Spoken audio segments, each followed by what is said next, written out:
السلام عليكم ورحمة الله وبركاته. إن الحمد لله نحمده ونستعينه ونستغفره ونعوذ بالله من شرور أنفسنا ومن سيئات أعمالنا. من يهده الله فلا مضل له ومن يضلل فلا هادي له، وأشهد أن لا إله إلا الله وحده لا شريك له، وأشهد أن محمدا عبده ورسوله. أما بعد فإن خير الحديث كتاب الله، وخير الهدي هدي محمد صلى الله عليه وسلم، وشر الأمور محدثاتها، وكل محدثة بدعة، وكل بدعة ضلالة، وكل ضلالة في النار. ہر قسم کی حمد و ثنا اللہ تبارک و تعالیٰ کے لیے، اور بے شمار درود و سلام ہو امام الانبیاء جناب محمد صلی اللہ علیہ وسلم کی ذات اقدس پہ. آج الدروس المہمہ کتاب سے 9واں درس ہے. اس درس میں سب سے پہلے کتاب کے مؤلف نے بتایا کہ التحیات میں، تشہد میں یہ دعا پڑھی جائے گی، التحیات للہ والصلوات والطیبات. اس کے بعد انہوں نے بتایا کہ اس کے بعد نبی علیہ الصلوۃ والسلام پہ درود پڑھا جائے گا. اور آج کے درس میں وہ کہہ رہے ہیں ثم یستعیذ باللہ بعد التشہد الاخیر من عذاب جہنم ومن عذاب القبر ومن فتنة المحیا والممات ومن فتنة المسیح الدجال. کہ جب آپ التحیات میں التحیات للہ یہ دعا پوری پڑھ لیں اور نبی علیہ الصلوۃ والسلام پہ درود پڑھ لیں، اس کے بعد دعاؤں کا وقت ہے. اس کے بعد آپ جو چاہیں دعا کر سکتے ہیں، لیکن سب سے پہلے وہ دعائیں کریں جو نبی علیہ الصلوۃ والسلام نے کی ہیں، اور خصوصاً وہ دعا جس کے پڑھنے کا آپ نے آرڈر دیا ہے. کون سی دعا ہے جس دعا کے پڑھنے کا آپ نے التحیات میں آرڈر دیا ہے؟ جی آپ میں سے کون سا بھائی بتائے گا کہ وہ کون سی دعا ہے جس کے پڑھنے کا باقاعدہ آپ نے آرڈر دیا ہے؟ اللہم انی ظلمت نفسی پڑھنے کا آپ نے آرڈر نہیں دیا. وہ تو کسی صحابی نے پوچھا آپ سے کہ میں کون سی دعا نماز میں پڑھوں، تو آپ نے یہ دعا بتائی اللہم انی ظلمت نفسی، اور اس کا ابھی تذکرہ آئے گا. لیکن ایک وہ دعا ہے جس کا آپ بار بار آرڈر دیتے تھے کہ التحیات میں یہ دعا پڑھا کرو، نماز میں یہ دعا پڑھا کرو، اللہم انی اعوذ بک من عذاب القبر واعوذ بک من عذاب جہنم. یعنی کہ آپ فرمایا کرتے تھے کہ نماز میں 4 چیزوں سے اللہ کی پناہ مانگو. یعنی کہ 4 چیزیں نہایت خطرناک ہیں، ان سے بچنے کے لیے اللہ سے پناہ مانگو، اللہ سے درخواست کرو کہ یا اللہ ہمیں اپنی پناہ میں لے لے، یا اللہ ہمیں اپنی پناہ میں لے لے. 4 چیزوں سے بچنے کے لیے. یہ 4 چیزیں کون سی ہیں؟ نمبر 1 قبر کا عذاب، اور یہ حدیث مسلم شریف کی ہے. بلکہ ایک روایت میں جناب عبداللہ ابن عباس فرماتے ہیں رضی اللہ تعالیٰ عنہ کہ آپ یہ دعا ہمیں ایسے سکھاتے تھے جیسے قرآن کی کوئی سورت سکھا رہے ہوں، اتنی توجہ کے ساتھ، اتنی اہمیت کے ساتھ. اور یہاں پہ میرے بھائیوں میں یہ بھی بتا دوں، میرے وہ بھائی خصوصی طور پہ سن لیں جو یہ دعا نہیں پڑھتے، کہ ایک تابعی گزرے ہیں، ان کا نام ہے طاؤس. یہ صحابی نہیں ہے، کیا ہے؟ تابعی. ان کے سامنے ان کے بیٹی نے نماز پڑھی. نماز کے بعد انہوں نے اپنے بیٹے سے پوچھا کہ یہ دعا نماز میں پڑھی ہے، اللہم انی اعوذ بک من عذاب القبر. بیٹا کہنے لگا نہیں. اپنے بیٹے سے کہا دوبارہ نماز پڑھو. بیٹے سے کیا کہا؟ دوبارہ. کیوں؟ کیونکہ یہ دعا نہیں پڑھی. اس سے اندازہ آپ کر سکتے ہیں کہ نماز میں اس دعا کی کتنی اہمیت ہے. اور ہمارے بھائی رب اجعلنی مقیم الصلاۃ تو پڑھتے ہیں، اس قسم کی دعائیں پڑھتے ہیں، لیکن جس دعا کے پڑھنے کا نبی علیہ الصلوۃ والسلام نے آرڈر دیا وہ دعا نہیں پڑھتے. رب اجعلنی آپ التحیات میں پڑھیں، بالکل جائز ہے، درست ہے، غلطی نہیں ہے، لیکن ترجیح اس دعا کو دیں جس دعا کے پڑھنے کا آپ نے آرڈر دیا. تو آپ فرما رہے ہیں کہ 4 چیزوں سے پناہ مانگو. نمبر 1 کیا؟ عذاب قبر. نمبر 2 عذاب جہنم، نمبر 3 دجال کا فتنہ، نمبر 4 موت و حیات کے فتنے. موت و حیات کے جتنے فتنے ہیں ان سے بچنے کے لیے اللہ سے پناہ مانگو. قبر کا عذاب اس سے پتہ چلا برحق ہے، قبر میں عذاب ہوتا ہے، قبر میں عذاب.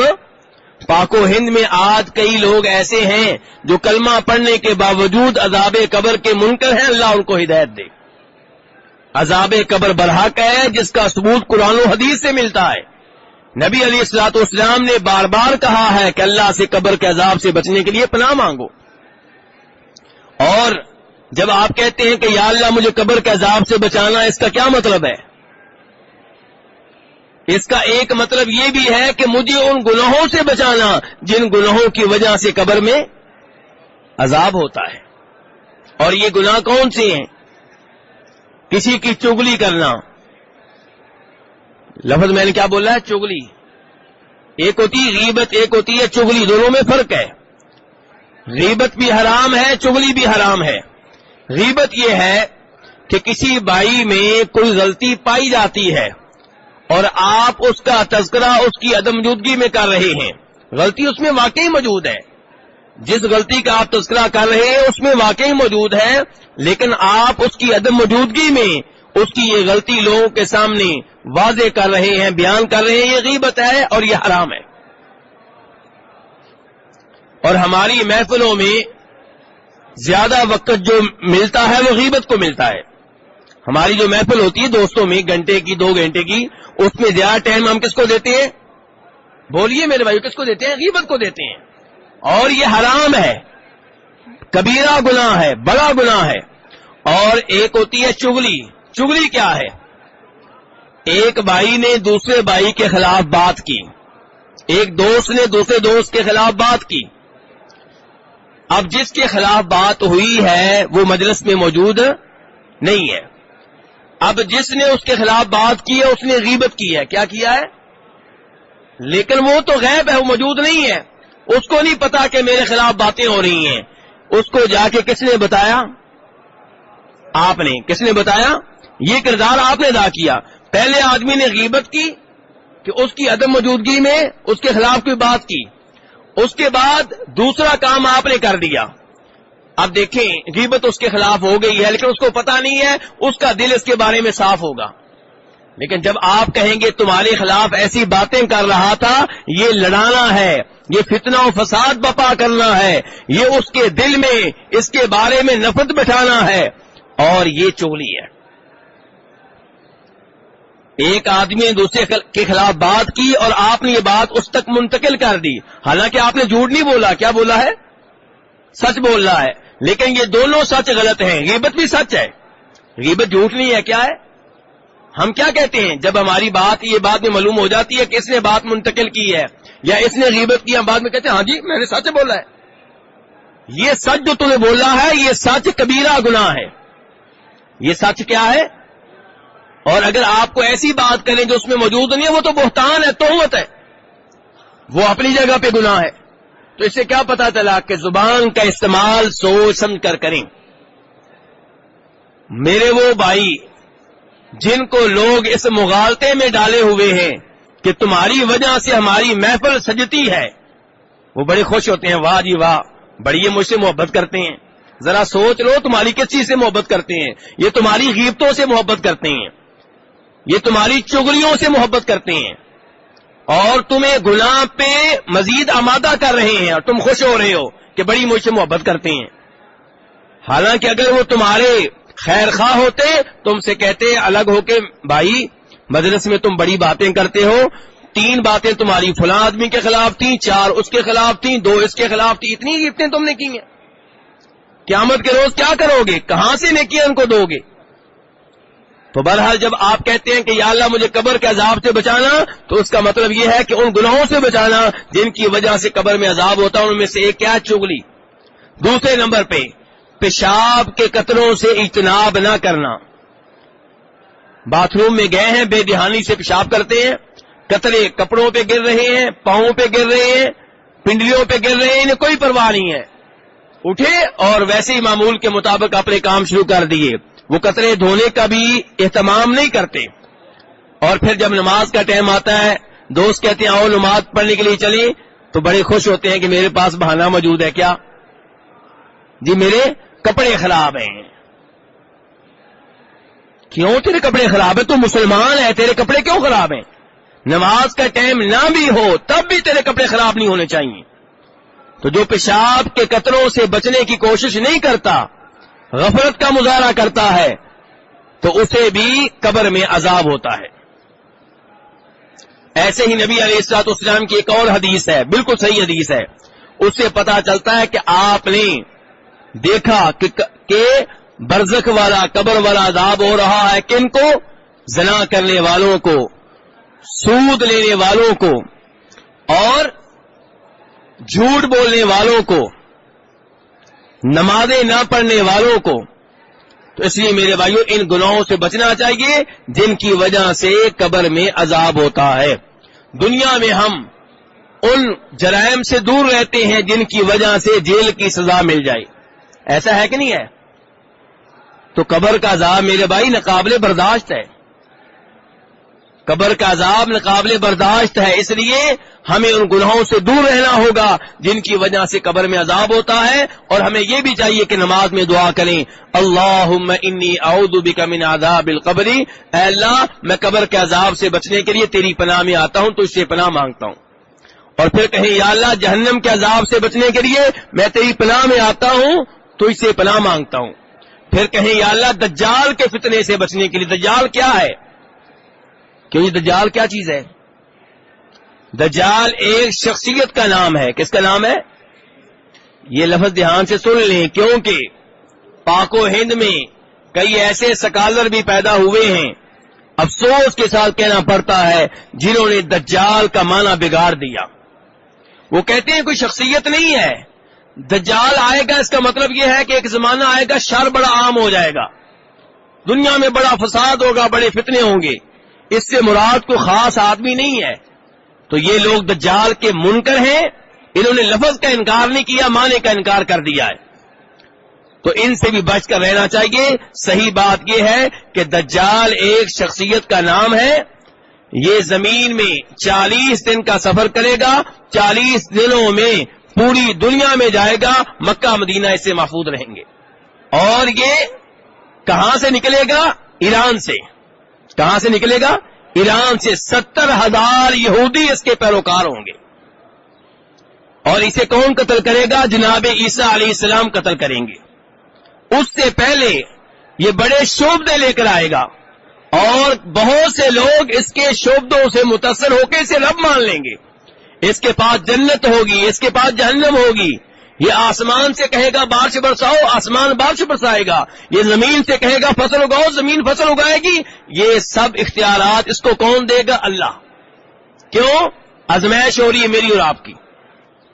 اور اللہ تبارک و تعالیٰ نے اس کے فتنے سے محفوظ رکھنے کے لیے اپنے انبیاء کرام علیہم الصلوۃ والسلام کی ڈیوٹیاں لگائیں کہ لوگوں کو دجال کے فتنے سے آگاہ کرو.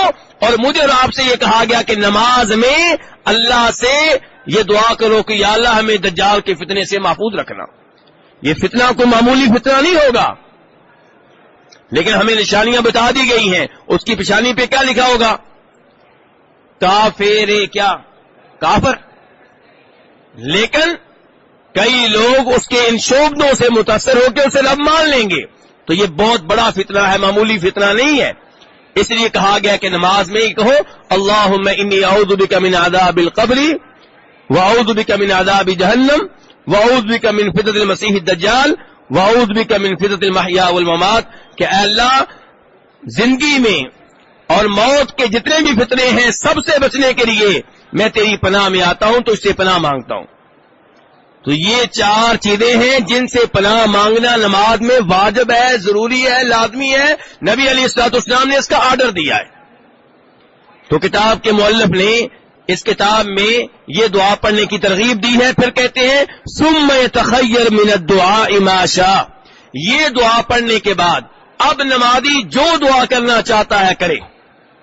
کب کرے؟ سلام پھرنے کے بعد کہ سلام پھرنے سے پہلے؟ سلام پھرنے سے پہلے یہ ہے دعاؤں کا وقت. اور میرے اردو بولنے والے بھائی اس وقت دعا نہیں کرتے جب شریعت نے کہا ہے جو دعا کرنی ہے کر لو. جب سلام پھرتا ہے پھر کہتے ہیں مولوی صاحب دعا کریں. پھر سارے اجتماعی طور پہ ہاتھ اٹھا کر دعا کرتے ہیں. آپ ماشاءاللہ اتنے دنوں سے مدینہ آئے ہوئے ہیں, کیا کسی نماز کے بعد یہاں کسی امام نے ہاتھ اٹھا کر اجتماعی دعا کرائی ہے؟ تو میرے بھائیوں, دین میں نئے نئے طریقے نکالنے سے بچنا چاہیے. وہ طریقہ اختیار کریں جو نبی علیہ الصلوۃ والسلام نے بتایا ہے. آپ نے کس موقع پہ دعا کی ترغیب دی ہے؟ سلام پھرنے سے پہلے. سلام پھرنے سے پہلے آپ کہہ رہے ہیں کہ جو اللہ سے مانگنا ہے مانگ لو. آپ تو میرے بھائی جو دعا مانگنی ہے آپ مانگیے, سوال لکھ کر بھیج دیں. جو دعا مانگنی ہے وہ نماز میں مانگیے, لیکن کب؟ سلام پھرنے سے پہلے. نماز کے بعد اجتماعی طور پہ ہاتھ اٹھا کر دعا کرنا یہ نبی علیہ الصلوۃ والسلام کا طریقہ نہیں ہے. اب میں یہ بات کرنے لگا تھا, بھائی نے سوال کر دیا, حالانکہ ابھی سوالوں کا وقت نہیں آیا. سوالوں کا وقت میں دوں گا ابھی درس ختم ہونے کے بعد. بات میں یہ کرنے لگا تھا کہ آپ کے ذہنوں میں یہ آ رہا ہوگا کہ ہم تو عربی نہیں جانتے. ایسا ہی ہے تو ہم کیسے دعا کریں؟ میرے بھائی پہلے نمبر پہ مجھے افسوس یہ ہے کہ وہ انگریز کہاں سے آئے, آپ نے ان کی زبان سیکھ لی. وہ آپ کے ملک کے نہیں تھے, کہاں سے آئے؟ بڑی دور سے آئے, اور آپ نے ان کی زبان سیکھ لی. آپ کے بوڑھوں نے بھی سیکھ لی. آپ کا وہ بوڑھا جسے اپنا نام لکھنا نہیں آتا, زبانی انگلش کے کئی الفاظ جانتا ہے, ضرورت کے مطابق گزارا کر سکتا ہے, ایئرپورٹ پہ اپنا کام چلا سکتا ہے, ہاسپٹل میں اپنا کام چلا سکتا ہے, عدالت میں اپنا کام چلا سکتا ہے. کیا اتنے الفاظ ہم دعا کے لیے نہیں سیکھ سکتے؟ کیا ہم وہ دعائیں یاد نہیں کر سکتے جو قرآن و حدیث میں انبیاء کلام علیہ الصلوۃ والسلام سے وارد ہوئی ہیں؟ دوسرے نمبر پہ میرے بھائیو, احساس کمتری کا شکار نہ ہو. بہت سی دعائیں آپ کو آتی ہیں. مثلا والدین کے لیے دعا کرنی ہو تو عربی میں کون سی دعا آپ کو آتی ہے؟ رب ارحمہما کما ربیانی صغیرا, یا اللہ ان پہ رحمتیں نازل فرما.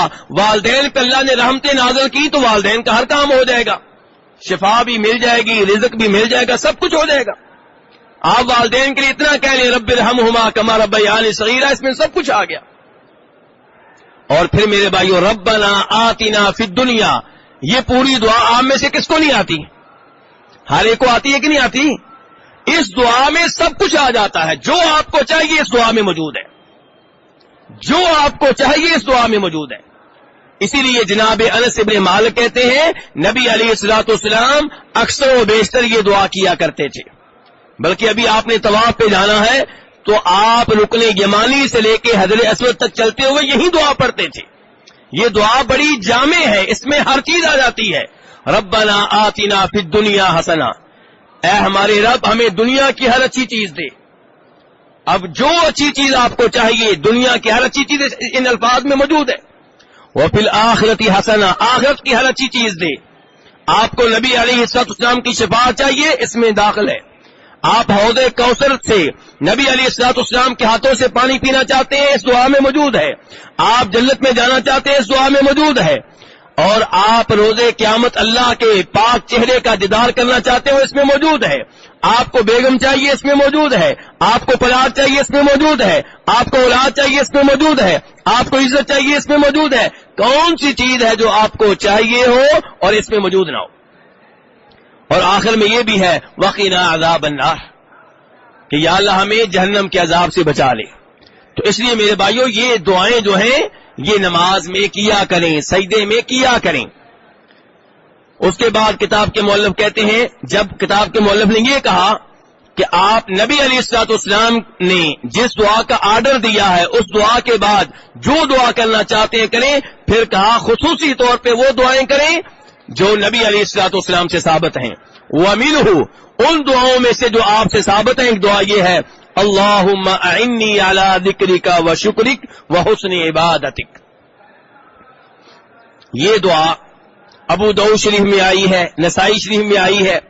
اس کو روایت کرنے والے صحابی کا نام ہے جناب معاذ ابن جبل رضی اللہ تعالی عنہ. معاذ بن جبل کہتے ہیں نبی علیہ الصلوۃ والسلام نے میرا ہاتھ پکڑ لیا اور کہنے لگے واللہ انی لاحبک, واللہ انی لاحبک, معاذ میں اللہ کی قسم اٹھا کے کہتا ہوں کہ مجھے تم سے محبت ہے. کس سے محبت ہے؟ جناب معاذ ابن جبل سے. نبی علیہ الصلوۃ والسلام کو اپنے صحابہ کرام سے محبت ہے, ہمیں کیوں نہ ہو؟ آپ کہہ رہے ہیں معاذ میں اللہ کی قسم اٹھا کے کہتا ہوں مجھے تم سے محبت ہے, اور یہاں پہ ذرا خیال کیجئے آپ نے قسم کس کی اٹھائی ہے؟ آپ نے یہ نہیں کہا میری عزت کی قسم, میرے سر کی قسم, میری ناموس کی قسم, میرے نالین کی قسم, میرے پاؤں کی قسم, میرے ہاتھ کی قسم. نبی علیہ الصلوۃ والسلام کی قسموں پہ آپ اگر توجہ دیں, دھیان دیں, آپ نے ہمیشہ کس کی قسم اٹھائی ہے؟ اللہ کی قسم اٹھائی ہے. اور غیر اللہ کی قسم اٹھانا میرے بھائیوں شرک ہے. اس لیے نبی علیہ الصلوۃ والسلام کے انداز میں قسم اٹھائیں. اور اس حدیث سے یہ بھی معلوم ہوا کہ اگر کسی مسلمان سے آپ اللہ کے لیے محبت کرتے ہیں اسے بتا دیں کہ مجھے تجھ سے محبت ہے. لیکن یہ کس محبت کا تذکرہ ہو رہا ہے؟ وہ محبت جو اللہ کے لیے ہے, کسی کے مال کی وجہ سے نہیں, کسی کے حسن و جمال کی وجہ سے نہیں, کسی کے عہدے کی وجہ سے نہیں, بلکہ اللہ کے لیے جو محبت ہے اس کا اظہار کریں, اسے بتائیں کہ میں تو اس سے اللہ کے لیے محبت کرتا ہوں. آپ نے یہاں جناب معاذ ابن جبل کو بتایا کہ مجھے تم سے محبت ہے, اور محبت کے طور پہ پھر آپ نے کیا بتایا؟ پہلے بتایا کہ مجھے تم سے محبت ہے, پھر کہا معاذ میں تمہیں ایک وصیت کرنے لگا ہوں, میں تمہیں ایک نصیحت کرنے لگا ہوں. کیا؟ کوئی بھی نماز ہو, ہر نماز کے بعد آپ نے یہ دعا کرنی ہے, اللہم اعنی علی ذکرک و شکرک و حسن عبادتک, اے اللہ میری مدد کر. مدد کس سے مانگ رہے ہیں؟ اللہ سے. نبی علیہ الصلوۃ والسلام جناب معاذ سے یہ نہیں کہہ رہے کہ تم نے کہنا یا رسول اللہ مدد, بلکہ سکھا رہے ہیں کیا کہنا ہے؟ یا اللہ مدد. اللہم اعنی, تم نے یہ کہنا ہے کہ یا اللہ تو میری مدد کر. اللہم اعنی علی ذکرک, اپنا ذکر کرنے کے سلسلے میں میری مدد کر, یعنی کہ یا اللہ میں تیرا ذکر کرتا رہوں تو میری مدد فرما. اللہ کی مدد کے بغیر نیکی کے کام نہیں ہو سکتے. اسی لیے جب مؤذن کہتا ہے نماز کے لیے آؤ, حی علی الصلاۃ, ہم آگے سے کیا کہتے ہیں؟ لا حول ولا قوت الا باللہ, کہ یا اللہ آؤں گا لیکن تیری توفیق سے. تو یہاں پہ ہم کہہ رہے ہیں اللہم اعنی علی ذکرک, یا اللہ اپنا ذکر کرنے کے سلسلے میں میری مدد فرما. و شکرک, یا اللہ تیری نعمتوں پہ میں تیرا شکریہ ادا کرتا رہوں, میری مدد فرما. وہ حسن عبادتک, بہترین انداز میں تیری عبادت کروں, یا اللہ اس معاملے میں بھی میری مدد فرما. کتنی شاندار دعا ہے میرے بھائیوں. اب یہ کب کرنی ہے؟ اس کتاب کے مؤلف کہہ رہے ہیں یہ سلام پھیرنے سے پہلے کرنی ہے. اور عام طور پہ لوگ پاک و ہند میں کب کرتے ہیں یہ دعا؟ نماز کے بعد. تو میرے بھائی اصل میں مسئلہ یہ ہے کہ نبی علیہ الصلوۃ والسلام نے ابو داؤد شریف کی روایت میں کہا ہے ہر نماز کے آخر میں, ہر نماز کے آخر میں. اب آخر میں سے کیا مراد ہے؟ کچھ علماء کرام نے کہا اس سے مراد یہ کہ سلام پھیرنے سے پہلے پہلے آخر میں. کچھ کہتے ہیں اس سے مراد یہ ہے کہ سلام پھیرنے کے بعد نماز کے آخر میں. لیکن نسائی شریف کی حدیث میں آتا ہے کہ آپ نے کہا کہ معاذ یہ دعا ہر نماز میں کرنی ہے. کیا کہا؟ ہر نماز. تو اس سے پتا چلتا ہے کہ بہتر یہ ہے کہ یہ دعا سلام پھیرنے سے پہلے پہلے کر لی جائے. ویسے بھی علماء کرام نے ایک اصول بیان کیا ہے کہ نبی علیہ الصلوۃ والسلام کی احادیث میں جب یہ آئے کہ آپ نے یہ الفاظ نماز کے آخر میں کہنے ہیں تو ان الفاظ پہ غور کیا جائے کہ وہ اذکار ہیں یا دعا ہیں. کیا کیا میرے بھائیوں؟ اذکار ہیں کہ دعا ہے. اگر دعا ہے تو سلام پھیرنے سے پہلے پڑھ لیں, کیونکہ آپ نے کیا کہا ہے؟ دعا کب کرنی ہے؟ آپ نے کہا ہے کہ التحیات پڑھنے کے بعد جو دعا کرنا چاہتے ہو کر لو. اس کا مطلب یہ کہ سلام پھیرنے سے پہلے پہلے دعائیں کرنی چاہیے. اور اگر وہ اذکار میں سے ہیں تو اذکار سلام پھیرنے کے بعد کرنے چاہیے, کیونکہ اللہ تعالیٰ فرماتے ہیں فَإِذَا قَضَيْتُمُ الصَّلَاةَ فَاذْكُرُوا اللَّهَ, جب نماز مکمل کر لو اس کے بعد اللہ کا ذکر کرو.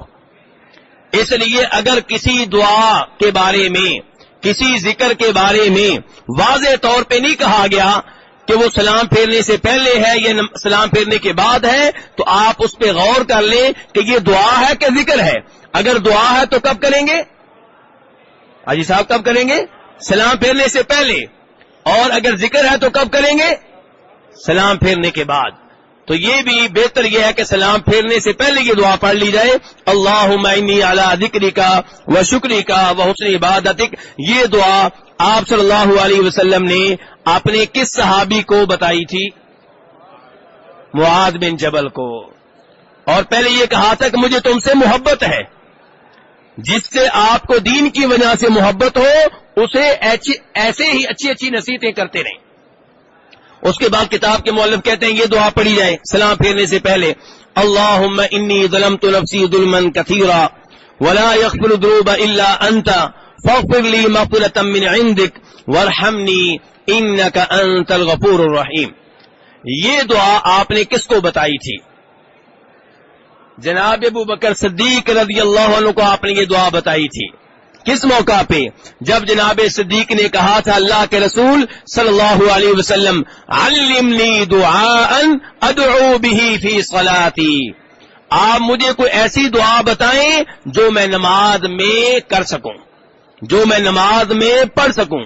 یہ سوال کون کر رہے ہیں؟ جناب ابو بکر صدیق رضی اللہ تعالیٰ عنہ. تب نبی علیہ الصلوۃ والسلام نے یہ دعا بتائی تھی, اللہم اے اللہ انی ظلمت نفسی ظلما کثیرا, میں نے اپنے نفس پہ بہت ظلم کر رکھا ہے, میں نے اپنی نفس پہ بہت ظلم کیا ہوا ہے. کیسے جی؟ نہیں یہاں یہ مسئلہ نہیں ہے. مراد یہ ہے کہ میں نے بڑے گناہ کر رکھے ہیں. ہر کوئی اپنے بارے میں سوچے, میں اپنے بارے میں, آپ اپنے بارے میں, یا اپنے بارے میں. یعنی کہ یہ الفاظ کہتے ہوئے کہ یا اللہ میں نے اپنی نفس پہ بہت ظلم کر رکھا ہے, آپ کے ذہن میں آ رہا ہو فلاں موقع پہ میں نے سود لیا تھا, فلاں موقع پہ میں نے رشوت دی تھی, فلاں موقع پہ میں نے کسی کو تھپڑ مارا تھا, فلاں آدمی کے پلاٹ پہ میں نے قبضہ کر رکھا ہے, فلاں موقع پہ میں نے نماز ترک کی تھی, فلاں موقع پہ روزے کے دوران میں نے کھانا کھا لیا تھا.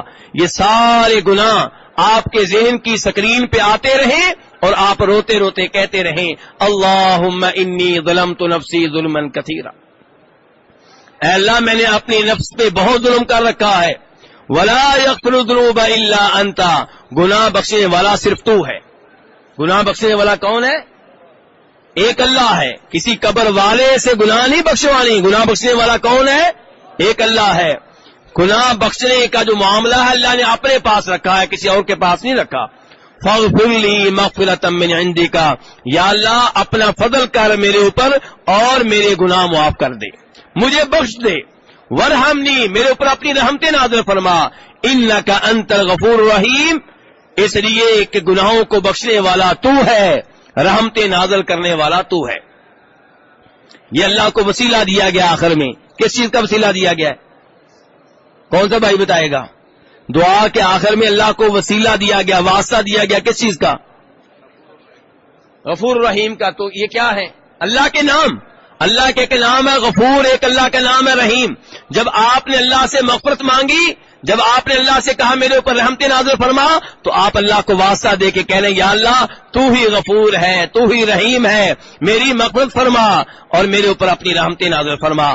تو میرے بھائیو یہ بڑی عظیم دعا ہے, یہ بھی نماز میں سلام پھیرنے سے پہلے کیا کریں. یہ وہ دعائیں ہیں جو نبی علیہ الصلوۃ والسلام نے بتائی ہیں, اور جو دعائیں آپ نے بتائی ہیں ان کی اہمیت ان دعاؤں سے کہیں زیادہ ہے جو ہم اپنی طرف سے پڑھتے ہیں. اللہ رب العزت ہمیں قرآن و حدیث کے مطابق, قرآن و حدیث کی تعلیمات کے مطابق اپنی نمازیں بنانے کی توفیق عنایت فرمائے. وصلی اللہ